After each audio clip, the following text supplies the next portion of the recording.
Knowledge ഫാക്ടറിയുടെ പുതിയൊരു വീഡിയോയിലേക്ക് എല്ലാവർക്കും സ്വാഗതം. അപ്പോൾ നമ്മുടെ കേരള PSCയിലെ ഏറ്റവും പ്രധാനപ്പെട്ട 19 തസ്തികകളിലേക്ക് കേരള PSC പുതിയ വിജ്ഞാപനം വിളിച്ചിട്ടുണ്ട്. അതുപോലെ തന്നെ നമ്മുടെ അസിസ്റ്റന്റ് സെയിൽസ്മാനുമായിട്ട് ബന്ധപ്പെടുത്തിയിട്ട് വളരെ പ്രധാനപ്പെട്ട ഒരു അപ്ഡേറ്റ് നിങ്ങളിലേക്ക് എത്തിക്കാനുണ്ട്. കൂടാതെ PSCയില് നമ്മുടെ ക്ലോക്ക് ടൈമുമായിട്ട് ബന്ധപ്പെടുത്തിയിട്ട് നമുക്കറിയാം PSCയിൽ ഇപ്പോൾ ക്ലാസ് മുറികൾക്കകത്ത് ക്ലോക്ക് ഇല്ല, നമുക്ക് വാച്ച് കെട്ടാനുള്ള അനുവാദവുമില്ല. അപ്പൊ അതുമായിട്ട് ബന്ധപ്പെടുത്തിയിട്ടും ഒരു പ്രധാനപ്പെട്ട അറിയിപ്പ് കേരള PSC പുറത്തുവിട്ടിട്ടുണ്ട്. അപ്പൊ എന്തായാലും നമുക്ക് വീഡിയോയിലേക്ക് കിടക്കാം. അതിനു മുന്നേ PSC വാർത്തകൾക്കും അപ്ഡേറ്റുകൾക്കും ക്ലാസ്സുകൾക്കുമായിട്ട് നോളജ് ഫാക്ടറി PSC എന്ന് പറയുന്ന ഒരു ചാനൽ പുതുതായി കാണുന്ന ആരെങ്കിലും ഉണ്ടെങ്കിൽ ചാനൽ ഒന്ന് സബ്സ്ക്രൈബ് ചെയ്യുക, ബെൽ ബട്ടൺ കൊണ്ട് എനേബിൾ ചെയ്യാനായിട്ട് മറക്കരുത്. അപ്പൊ എന്തായാലും നമുക്ക് ഒന്നാമത്തെ വാർത്തയിലേക്ക് തന്നെ കിടക്കാം. 19 തസ്തികയിലേക്ക് PSC വിജ്ഞാപനം വരുന്നുണ്ട് അല്ലെ. അപ്പൊ ഇതിനകത്ത് പറയുന്നത് വിവിധ വകുപ്പുകളിലേക്കായിട്ട് 19 തസ്തികകളിലേക്കായിട്ട് കേരള PSC വിജ്ഞാപനം പ്രസിദ്ധീകരിക്കാനായിട്ട് തീരുമാനിച്ചിട്ടുണ്ട്. അതിൽ ജനറൽ റിക്രൂട്ട്മെന്റ് സംസ്ഥാന തലത്തിനകത്ത് വിളിച്ചിട്ടുള്ളത് ആരോഗ്യ വകുപ്പിലേക്കുള്ള assistant surgeon, casualty medical officer, vocational higher secondary വകുപ്പിലേക്കുള്ള നോൺ വൊക്കേഷണൽ ടീച്ചർ, അതുപോലെ തന്നെ കെമിസ്ട്രി വിഭാഗത്തിലേക്കുള്ളതാണ്. അതുപോലെ തന്നെ ഹൈസ്കൂൾ അധ്യാപകരിൽ നിന്നുള്ള തസ്തികമാറ്റം വഴിയുള്ള ലീഗൽ മെട്രോളജി വകുപ്പിലേക്കുള്ള ജൂനിയർ അസോസിയേറ്റ് മാസ്റ്റർ, ഭൂജല വകുപ്പിലേക്കുള്ള പമ്പ് ഓപ്പറേറ്റർ, ഫാമിംഗ് കോർപ്പറേഷനിലേക്കുള്ള മെക്കാനിക്കൽ ഗ്രേഡ് 2 തസ്തികകൾക്കാണ് ജില്ലാ റിക്രൂട്ട്മെന്റ് വരാനായിട്ട് പോകുന്നത്. അതുപോലെ തന്നെ ജില്ലാ റിക്രൂട്ട്മെന്റ് ജനറൽ റിക്രൂട്ട്മെന്റ് ജില്ലാ തലത്തിലേക്ക് വരാനായിട്ട് പോകുന്നത് LP school teacher, Tamil medium, സാങ്കേതിക വിദ്യാഭ്യാസ വകുപ്പിലേക്കുള്ള ഡ്രൈവർ കം മെക്കാനിക്കൽ. അതുപോലെ തന്നെ സ്പെഷ്യൽ റിക്രൂട്ട്മെന്റ് സംസ്ഥാന തലത്തിലേക്ക് മെഡിക്കൽ വിദ്യാഭ്യാസ വകുപ്പിലേക്കുള്ള ലബോറട്ടറി ടെക്നീഷ്യൻ ഗ്രേഡ് 2. അതുപോലെ തന്നെ Kerala electricity and allied energy കമ്പനിയിലേക്കുള്ള ജൂനിയർ അസിസ്റ്റന്റ്. അതുപോലെ സ്പെഷ്യൽ റിക്രൂട്ട്മെന്റ് ജില്ലാ തലത്തിലേക്ക് വരാനായിട്ട് പോകുന്നത് ഹയർ സെക്കൻഡറിയിലേക്കുള്ള ലബോറട്ടറി അസിസ്റ്റന്റ്. അതുപോലെ തന്നെ NCAക്കകത്ത് വരാനായിട്ട് പോകുന്നത് കോളേജ് വിദ്യാഭ്യാസ വകുപ്പിലേക്കുള്ള അസിസ്റ്റന്റ് പ്രൊഫസർ ഇൻ സ്റ്റാറ്റിസ്റ്റിക്സ്.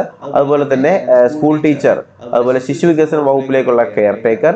അതുപോലെ NCA ജില്ലാതലം അങ്ങനെയുള്ള തസ്തികൾക്കുള്ളതും വിളിച്ചിട്ടുണ്ട്. 19 അല്ല 9 ചുരുക്കപ്പട്ടികയ്ക്കും 3 സാധ്യതാ പട്ടികയും വരാനായിട്ട് പോകുന്നു എന്ന് പറയുന്നുണ്ട്. വിവിധ വകുപ്പുകളിലേക്കായിട്ട് 9 തസ്തികയിലേക്കുള്ള ചുരുക്കപ്പട്ടികയും 3 തസ്തികയിലേക്കുള്ള സാധ്യതാ പട്ടികയും പ്രസിദ്ധീകരിക്കാനായിട്ട് കേരള PSC തീരുമാനിച്ചിട്ടുണ്ട്. പൊതുവിദ്യാഭ്യാസ വകുപ്പിലേക്കുള്ള organiser for sports in schools, സാങ്കേതിക വിദ്യാഭ്യാസ വകുപ്പിലേക്കുള്ള assistant professor in chemical engineering. അതുപോലെ തന്നെ പട്ടികജാതി വികസന വകുപ്പിലേക്കുള്ള ട്രെയിനിങ് ഇൻസ്ട്രക്ടർ നേരിട്ടും തസ്തികമാറ്റം വഴിയുള്ളതും, ജില്ലകളിലേക്കുള്ള വിവിധ വിദ്യാഭ്യാസ വകുപ്പിലേക്കുള്ള തയ്യൽ ടീച്ചർ, എറണാകുളം ജില്ലകളിലേക്കുള്ള കൃഷി വകുപ്പിലേക്കുള്ള മെക്കാനിക്ക്, എക്സൈസ് വകുപ്പിലേക്കുള്ള ഡ്രൈവർ. അപ്പൊ എക്സൈസ് ഡ്രൈവറിന്റെ ലിസ്റ്റ് വരാനായിട്ട് പോകുന്നുണ്ട്, നേരിട്ടും തസ്തികമാറ്റം വഴിയുള്ളതും. വനം വകുപ്പിലേക്കുള്ള ഫോറസ്റ്റ് ഡ്രൈവർ, വൈദ്യുതി ബോർഡിലേക്കുള്ള സബ് എഞ്ചിനീയർ. അതുപോലെ തന്നെ സഹകരണ മേഖലയിലേക്കുള്ള എപ്പെക്സ് സൊസൈറ്റീസിലേക്കുള്ള കോൺഫിഡൻഷ്യൽ അസിസ്റ്റന്റ് എന്നിങ്ങനെ തസ്തികയിലേക്ക് എന്ത് ചെയ്യാൻ വരുന്നുണ്ട്. നമ്മുടെ ചുരുക്കപ്പട്ടികയും സാധ്യതാ പട്ടികയൊക്കെ കേരള PSC പ്രസിദ്ധീകരിക്കാനായിട്ട് പോകുന്നു എന്നാണ് ഈ ഒരു പത്രവാർത്തയ്ക്കകത്ത് നമ്മുടെ മലയാളം മനോരമയ്ക്കകത്ത് കൊടുത്തിട്ടുള്ളത് കേട്ടോ. അപ്പൊ എന്തായാലും നമുക്ക് അടുത്ത വാർത്തയിലേക്ക് തന്നെ കിടക്കാം. അടുത്ത വാർത്ത എന്ന് പറയുന്നത് ഇതാണ്. PSC പരീക്ഷയ്ക്കിടെ സമയം അറിയിക്കണം, കുടിവെള്ളവും നൽകണം എന്ന് പറയുന്നുണ്ട് കേട്ടോ. അപ്പൊ നമുക്ക് വെള്ളത്തിനിടെ നമുക്ക് പരീക്ഷയ്ക്കിടയിൽ വെള്ളം വേണമെങ്കിൽ എന്ത് ചെയ്യാം, ചോദിക്കാം. അപ്പൊ PSCക്ക് ഉത്തരവാദിത്തമുണ്ടെന്ന് മനുഷ്യാവകാശ കമ്മീഷനാണ് പറയുന്നത്. അപ്പൊ പരീക്ഷാ ഹാളില് ഉദ്യോഗാർത്ഥിക്ക് സമയം അറിയാനും കുടിവെള്ളം ഉറപ്പാക്കാനും PSCക്ക് ഉത്തരവാദിത്തമുണ്ടെന്ന് മനുഷ്യാവകാശ കമ്മീഷൻ പറയുന്നുണ്ട്. പരീക്ഷാ ഹാളിൽ വാച്ചും കുടിവെള്ളവും വിലക്കിയ സാഹചര്യത്തിലാണ് ഈ ഇടപെടൽ. സ്കൂളുകളിലെ ക്ലോക്ക് സ്ഥാപിക്കുന്നതിനുള്ള അധികാരം PSCക്ക് ഇല്ലെന്നും അപ്രകാരം ചെയ്യാൻ വലിയ ചിലവ് വേണമെന്നുമാണ് PSCയുടെ നിലപാട്. പരീക്ഷ ആരംഭിച്ച ശേഷം ഓരോ അരമണിക്കൂറിലും അവസാനിക്കുന്നതിന് 5 മിനിറ്റ് മുമ്പും ബെൽ മുഴക്കാൻ ചീഫ് സൂപ്രണ്ടുമാർക്ക് നിർദ്ദേശം നൽകിയിട്ടുണ്ട്. ഓരോ ഉദ്യോഗാർത്ഥിക്കും 5 രൂപ നിരക്കിൽ പരീക്ഷാ കേന്ദ്രങ്ങൾ PSCക്ക് നൽകുന്നുണ്ട്. അപ്പോ കുടിവെള്ളം, വൈദ്യുതി, ശൗചാലയങ്ങൾ എന്നിവ ഉറപ്പാക്കാനാണ് പരീക്ഷ എഴുതുന്ന ഉദ്യോഗാർത്ഥികൾക്കുള്ള ഈ തുക PSC കുറയ്ക്കാറില്ല. അതുപോലെ തന്നെ കുടിവെള്ളം ഉൾപ്പെടെയുള്ളവ ഉറപ്പാക്കാൻ ചീഫ് സൂപ്രണ്ടുമാർക്ക് ഒരിക്കൽ കൂടി നിർദ്ദേശം നൽകുമെന്നും റിപ്പോർട്ടിൽ പറയുന്നു.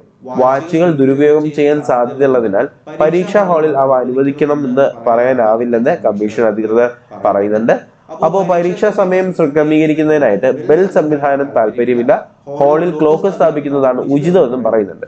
അപ്പോൾ ഇതിന് ബുദ്ധിമുട്ടുണ്ടെങ്കിൽ പരീക്ഷാ ഡ്യൂട്ടിയിലുള്ള ഉദ്യോഗസ്ഥർക്ക് ഉദ്യോഗാർത്ഥികളെ സഹായിക്കണം. സമയം അറിയിപ്പ് നൽകാനായിട്ട് അസിസ്റ്റന്റ് സൂപ്രണ്ടുമാർക്ക് PSC നിർദ്ദേശം നൽകണം. അപ്പോൾ ഇത്രയും കാര്യങ്ങളാണ് നമ്മുടെ ഈ ഒരു കമ്മീഷൻ, നമ്മുടെ ഹ്യൂമൻ റൈറ്റ്സ് കമ്മീഷൻ കൂടി ഇതിനകത്ത് ഇടപെട്ടിട്ടുണ്ട്. അപ്പോൾ നമ്മുടെ ക്ലോക്കിന്റെ കാര്യത്തിനകത്ത് പറയുന്നത് എന്താണ്, നമ്മുടെ സ്കൂളുകളിൽ മാക്സിമം ക്ലോക്കുകൾ സ്ഥാപിക്കണമെന്ന് പറയുന്നുണ്ട്.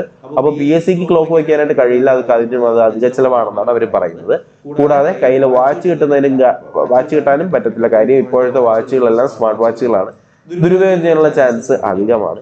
അതുകൊണ്ട് തന്നെ എന്ത് ചെയ്യുക, അവിടെയുള്ള ഇൻവിജിലേറ്റർമാർ അല്ലെങ്കിൽ ടീച്ചർമാരെ മാക്സിമം നമുക്ക് യൂസ് ചെയ്യാം. അവരെ എന്ത് ചെയ്യാം, അവരോട് നമുക്ക് ഇടയ്ക്കിടയ്ക്ക് ചോദിക്കാം, സമയത്തിനായാലും ചോദിക്കാം. അതുപോലെ തന്നെ വെള്ളം ലഭിക്കണം അല്ലെങ്കിൽ കുടിവെള്ളം കിട്ടണം എന്നുള്ളത് നമ്മുടെ മൗലിക അവകാശമാണ്. കൂടാതെ നമുക്ക് എന്ത് ചെയ്യുക, അല്ലെങ്കിൽ വൃത്തിയായ ഒരു ടോയ്ലറ്റ് ഫെസിലിറ്റിയും കൂടി സ്കൂളുകാർ ഒരുക്കണമെന്നാണ് നമ്മുടെ കേരള PSCക്ക് നമ്മുടെ മനുഷ്യാവകാശ കമ്മീഷന്റെ ഈ ഒരു റിപ്പോർട്ടിനകത്ത് അവർ കൊടുത്തിട്ടുള്ള നിർദ്ദേശം. അപ്പൊ എന്തായാലും ഇത്രയും കാര്യങ്ങളൊക്കെ നമുക്ക് കിട്ടുമെന്ന് തന്നെ പ്രതീക്ഷിക്കാം. വരുന്ന എക്സാംസിന് നമുക്ക് നോക്കാം ഇതൊക്കെ നമുക്ക് പ്രൊവൈഡ് ചെയ്യുന്നുണ്ടോ ഇല്ലയോ. അപ്പൊ ഇല്ലാന്നുണ്ടെങ്കിൽ നമുക്ക് എന്ത് ചെയ്യാം, മനുഷ്യാവകാശ കമ്മീഷൻ വേണമെങ്കിൽ പരാതി വരെ കൊടുക്കാൻ കഴിയുന്നതാണ് അല്ലെ. അപ്പോ നമ്മുടെ ക്ലോക്കിന്റെ കാര്യത്തിൽ ഒരു തീരുമാനമായിട്ടുണ്ട്. എന്തായാലും ക്ലോക്ക് വയ്ക്കാനായിട്ട് പറ്റത്തില്ല. അതിന് പകരം എന്ത് ചെയ്യാം, ക്ലാസ്സിലെ അധ്യാപകര് സമയത്തിന്റെ കാര്യം ഇടയ്ക്കിടയ്ക്ക് പറയണമെന്ന് പറയുന്നുണ്ട്. അപ്പൊ ഈ കാര്യം കൂടി നമുക്ക് എന്ത് ചെയ്യാം, ഒന്ന് ശ്രദ്ധിക്കാം. അപ്പോൾ നമുക്ക് ഇനി പറയേണ്ടത് നമ്മുടെ അസിസ്റ്റന്റ് സെയിൽസ്മാന്റെ കാര്യത്തിലേക്ക് പോകുന്നതിന് മുന്നേ ഒരു ചെറിയ ലിസ്റ്റ് പറയാനുണ്ട്. പത്തനംതിട്ട ജില്ലയുടെ എന്ന് പറയുന്ന തസ്തികയിലേക്കുള്ള കട്ട് ഓഫും കാര്യങ്ങളൊക്കെ വന്നിട്ടുണ്ട്. ഇത് പ്രധാനമായിട്ട് 2 കട്ട് ഓഫുകൾ വന്നിട്ടുണ്ട് ഇതിനകത്ത്. കാര്യം എക്സാംസ് 2 സ്റ്റേജ് ആയിട്ടാണ് നടത്തിയിട്ടുണ്ടായത്. 2 സ്റ്റേജ് അല്ല, 2 ഫേസുകളായിട്ടാണ്. അപ്പൊ ഇതില് ഒന്നാമത്തെ സെക്ഷനകത്തുള്ള കട്ട് ഓഫ് എന്ന് പറയുന്നത് 1.67 ആണ്. ഫസ്റ്റ് ഗ്രൂപ്പിനകത്തുള്ളത് 1.67. സെക്കൻഡ് ഗ്രൂപ്പിനകത്തുള്ളത് 14.71. 14.71. അപ്പൊ ഇതാണ് നമ്മുടെ എന്ന് പറയുന്ന തസ്തികയുടെ കട്ട് ഓഫ് ആയിട്ട് വന്നിട്ടുള്ളത്. ഓക്കെ, അപ്പൊ നമുക്കിനി അസിസ്റ്റന്റ് സെയിൽസ്മാന്റെ കാര്യത്തിലേക്ക് കടക്കാം. അപ്പൊ നമ്മളെല്ലാവരും വളരെയധികം ആകാംക്ഷയോട് കാത്തിരുന്നതാണ് അസിസ്റ്റന്റ് സെയിൽസ്മാന്റെ ആലപ്പുഴ ജില്ലയിലേക്കുള്ള റാങ്ക് ലിസ്റ്റ് ആണ് വന്നിട്ടുണ്ടായിരുന്നത്. കാറ്റഗറി നമ്പർ 105/2021 നമ്മുടെ കാറ്റഗറി നമ്പർ ആയിട്ട് വരുന്നത്. അപ്പൊ ഇതില് അസിസ്റ്റന്റ് സെയിൽസ്മാൻ ആലപ്പുഴയിൽ 1ാം റാങ്ക് വന്നിട്ടുള്ളത് ബിപിൻ കുമാറിനാണ്. 80 മാർക്കാണ് ബിപിൻ കുമാറിന് ലഭിച്ച് 1ാം റാങ്കിലേക്ക് എത്തിയിട്ടുള്ളത്. അപ്പോൾ ആലപ്പുഴ ജില്ലയിൽ എത്ര വേക്കൻസി ഉണ്ട്, അതുപോലെ തന്നെ കഴിഞ്ഞ വേക്കൻസികളുടെ കണക്ക് എത്രയാണ്, ഇപ്രാവശ്യം എത്രത്തോളം പോകാനുള്ള സാധ്യതയുണ്ടെന്നൊക്കെയാണ് നമ്മൾ ഈ വീഡിയോയിൽ ബാക്കി ചർച്ച ചെയ്യാനായിട്ട് പോകുന്നത്. അപ്പൊ അതില് അസിസ്റ്റന്റ് സെയിൽസ്മാൻ എന്ന് പറഞ്ഞിട്ട് ഇതിൽ കൊടുത്തിട്ടുണ്ട്. ആലപ്പുഴ ജില്ലയിലെ ടോട്ടൽ അഡ്വൈസുകൾ 188 ആണ് കേട്ടോ. കഴിഞ്ഞ പ്രാവശ്യം പോയിട്ടുള്ളത് 188 ആണെന്ന് ഇതിനകത്ത് വളരെ വ്യക്തമായിട്ട് കൊടുക്കുന്നത്. അതുപോലെ തന്നെ ഓരോ ജില്ലയുടേതും ഇപ്പോൾ ജില്ലകള് reported vacancies, last advice. Okay, അപ്പോൾ തിരുവനന്തപുരം ജില്ലയിൽ അസിസ്റ്റന്റ് സെയിൽസ്മാൻ ഇതുവരെ റിപ്പോർട്ട് ചെയ്തിട്ടുള്ള 127 വേക്കൻസീസ് ആണ്. അവിടെ ലാസ്റ്റ് അഡ്വൈസ് എന്ന് പറയുന്നത് 324 ആണ് കേട്ടോ. 324. അതുപോലെ കൊല്ലം ജില്ലയിൽ 49 വേക്കൻസികളാണ് ഇപ്പോൾ റിപ്പോർട്ട് ചെയ്തിട്ടുള്ളത്. 308 വേക്കൻസികളാണ് അഡ്വൈസുകളാണ് ലാസ്റ്റ് പോയിട്ടുള്ളത്. അപ്പോൾ ആലപ്പുഴ ജില്ലയിൽ 64 വേക്കൻസികൾ ഇപ്പോൾ റിപ്പോർട്ട് ചെയ്തിട്ടുണ്ട്. നേരത്തെ പറഞ്ഞ പോലെ തന്നെ 188 വേക്കൻസികളാണ് അഡ്വൈസുകളാണ് ലാസ്റ്റ് പോയിട്ടുണ്ടായിരുന്നത്. പത്തനംതിട്ട ജില്ലയിൽ 44 വേക്കൻസികൾ റിപ്പോർട്ട് ചെയ്തിട്ടുണ്ട്. കഴിഞ്ഞ പ്രാവശ്യം 83 വേക്കൻസികളാണ് അഡ്വൈസുകളാണ് പോയിട്ടുള്ളത്. കോട്ടയത്ത് 31 വേക്കൻസികൾ റിപ്പോർട്ട് ചെയ്തിട്ടുണ്ട്. കഴിഞ്ഞ പ്രാവശ്യം അഡ്വൈസ് പോയത് 200 പേർക്കാണ്. ഇടുക്കി ജില്ലയിൽ 17 വേക്കൻസികൾ റിപ്പോർട്ട് ചെയ്തിട്ടുണ്ട്. കഴിഞ്ഞ പ്രാവശ്യം അഡ്വൈസ് പോയത് 125 ആണ്. എറണാകുളം ജില്ലയിൽ 62 വേക്കൻസികൾ റിപ്പോർട്ട് ചെയ്തിട്ടുണ്ട്. കഴിഞ്ഞ പ്രാവശ്യം പോയത് 343 അഡ്വൈസുകളാണ്. അതുപോലെ തന്നെ തൃശ്ശൂർ ജില്ലയിൽ 38 വേക്കൻസികൾ റിപ്പോർട്ട് ചെയ്തിട്ടുണ്ട്. 190 അഡ്വൈസുകളാണ് കഴിഞ്ഞ പ്രാവശ്യം പോയത്. പാലക്കാട് ജില്ലയിൽ 40 വേക്കൻസികൾ, 200 അഡ്വൈസുകളാണ് കഴിഞ്ഞ പ്രാവശ്യം പോയത്. മലപ്പുറം ജില്ലയിലെ വേക്കൻസികൾ റിപ്പോർട്ട് ചെയ്തിട്ടില്ല. കഴിഞ്ഞ പ്രാവശ്യം 265 വേക്കൻസികൾ അഡ്വൈസുകൾ പോയിട്ടുണ്ട്. കോഴിക്കോട് 62 വേക്കൻസികൾ, 276 അഡ്വൈസുകൾ കഴിഞ്ഞ പ്രാവശ്യം പോയിട്ടുണ്ട്. വയനാട് 29 വേക്കൻസികൾ, കഴിഞ്ഞ പ്രാവശ്യം 78 അഡ്വൈസുകളാണ് പോയിട്ടുള്ളത്. കണ്ണൂർ ജില്ലയിൽ 41 വേക്കൻസികൾ, കഴിഞ്ഞ പ്രാവശ്യം 213 അഡ്വൈസുകളാണ് പോയിട്ടുണ്ടായിരുന്നത്. അതുപോലെ തന്നെ കാസർഗോഡ് ജില്ലയിൽ 12 വേക്കൻസികൾ, കഴിഞ്ഞ പ്രാവശ്യം 122 അഡ്വൈസുകളാണ് പോയിട്ടുണ്ടായിരുന്നത്. അപ്പൊ ഇതാണ് നമ്മുടെ അസിസ്റ്റന്റ് സെയിൽസ്മാന്റെ ഇപ്രാവശ്യത്തെ നിലവിലെ വേക്കൻസികളും അതുപോലെ തന്നെ കഴിഞ്ഞ പ്രാവശ്യത്തെ അഡ്വൈസുകളുടെ എണ്ണമാണ് ഇപ്രാവശ്യം പറഞ്ഞിട്ടുണ്ടായിരുന്നത്. ഓക്കെ, അപ്പൊ നമുക്ക് ഓരോ ജില്ലയിലെ നമ്മൾ ഈ പറഞ്ഞ കാര്യങ്ങൾ കറക്റ്റ് ആണോ എന്ന് ചെക്ക് ചെയ്ത് നോക്കാം. തിരുവനന്തപുരം ജില്ലയിൽ നിങ്ങൾ കാണാനായിട്ട് 324 അഡ്വൈസുകളാണ് കഴിഞ്ഞ പ്രാവശ്യം പോയിട്ടുണ്ടായിരുന്നത്. അതുപോലെ തന്നെ കൊല്ലം ജില്ലയിൽ നമുക്ക് കാണാനായിട്ട് കഴിയും 308 അഡ്വൈസുകളാണ് കഴിഞ്ഞ പ്രാവശ്യം പോയിട്ടുണ്ടായിരുന്നത്. അതുപോലെ തന്നെ ആലപ്പുഴ ജില്ലയിൽ നമുക്കിവിടെ കാണാനായിട്ട് കഴിയും 188 വേക്കൻസികളാണ് കഴിഞ്ഞ പ്രാവശ്യം പോയിട്ടുണ്ടായിരുന്നത്. അതുപോലെ തന്നെ പത്തനംതിട്ട ജില്ലയിൽ കഴിഞ്ഞ പ്രാവശ്യം 83 വേക്കൻസികളാണ് അല്ലെങ്കിൽ അഡ്വൈസുകളാണ് കഴിഞ്ഞ പ്രാവശ്യം പോയിട്ടുണ്ടായിരുന്നത്. കോട്ടയം ജില്ലയിൽ കഴിഞ്ഞ പ്രാവശ്യം 199 അഡ്വൈസുകളാണ് കഴിഞ്ഞ പ്രാവശ്യം പോയിട്ടുണ്ടായിരുന്നത്. അതുപോലെ തന്നെ ഇടുക്കി ജില്ലയിൽ ഇവിടെ നമുക്ക് കാണാനായിട്ട് കഴിയും 125 അഡ്വൈസുകളാണ് കഴിഞ്ഞ പ്രാവശ്യം പോയിട്ടുണ്ടായിരുന്നത്. എറണാകുളം ജില്ലയിൽ നമുക്ക് കാണാനായിട്ട് കഴിയും 343 അഡ്വൈസുകളാണ് കഴിഞ്ഞ പ്രാവശ്യം പോയിട്ടുണ്ടായിരുന്നത്. അതുപോലെ തന്നെ തൃശ്ശൂർ ജില്ലയിൽ ഇവിടെ 190 അഡ്വൈസുകൾ പോയിട്ടുണ്ട്. അതുപോലെ പാലക്കാട് ജില്ലയിൽ 200 അഡ്വൈസുകൾ പോയിട്ടുണ്ട്. മലപ്പുറം ജില്ലയിൽ 265 അഡ്വൈസുകൾ പോയിട്ടുണ്ട്.